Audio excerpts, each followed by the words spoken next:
ធនាគារ Bank of America មើលឃើញថាតម្លៃមាសនឹងឡើងដល់$602ក្នុង1ជីក្នុងឆ្នាំ2026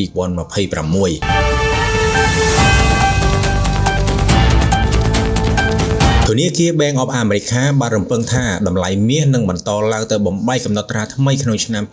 2026ដោយអះអាងថាបរិយាកាសម៉ាក្រូសេដ្ឋកិច្ចសកលដែលធ្វើឲ្យតម្លៃមាសឡើងខ្លាំងក្នុងឆ្នាំ2025នឹងនៅតែរឹងមាំដដែលក្នុងរបាយការណ៍ឆ្នាំបន្ទាប់របស់ខ្លួនធនាគារនេះបាននិយាយថាតម្លៃមាសបានឡើងឆ្ពោះទៅកំណត់ត្រាថ្មីជាបន្តបន្ទាប់ហើយបើតាមកត្តាបច្ចេកទេសបង្ហាញថាគឺមានអ្នកទិញយ៉ាងច្រើនលើសលប់ប៉ុន្តែទោះជាយ៉ាងណាក៏ការវិនិយោគលើមាសមិនទាន់ដល់កម្រិតធំបំផុតនៅឡើយដែលនេះជាសមាសធាតុដែលជួយទ្រទ្រង់ទីផ្សារមាសបន្តឡើងទោះបីមានតម្លៃខ្ពស់ក៏ដោយក្រុមអ្នកយុទ្ធសាស្ត្រដឹកនាំដោយលោក Michael Whitmer បានចងល់បង្ហាញពីគោលនយោបាយដែលជំរុញតម្លៃមាសឲ្យឡើងក្នុងឆ្នាំនេះដោយបញ្ជាក់ថាកម្លាំងម៉ាក្រូសេដ្ឋកិច្ចពីបណ្ដាប្រទេសជាច្រើនរួមទាំងកំណែគោលនយោបាយផ្សេងៗរបស់សហរដ្ឋអាមេរិកគឺជាកត្តាគាំទ្រលើតម្លៃមាសដរាបណាកត្តាទាំងនេះនៅតែមានធនាគារនេះមើលឃើញផ្លូវសម្រាប់មាសឆ្ពោះទៅដល់$5,000ក្នុង1អោនឬ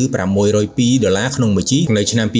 2026ទោះបីជាមានសញ្ញានៃការផ្លាស់ប្ដូរទិសដៅអត្រាការប្រាក់របស់ធនាគារកណ្ដាលអាមេរិកឲ្យរក្សានៅដដែលក៏ដោយ BOA ក៏បានព្យាករណ៍ដែរថាតម្លៃមាសនឹងស្ថិតនៅតម្លៃមធ្យម$4,538ក្នុង1អោនឬ$547ក្នុង1ជីនៅឆ្នាំក្រោយនេះបើតាមគេហទំព័រ investing.com បានចេញផ្សាយនាពេលថ្មីនេះសរុបជារួមមកទិសដៅនៃតម្លៃមាសក្នុងឆ្នាំ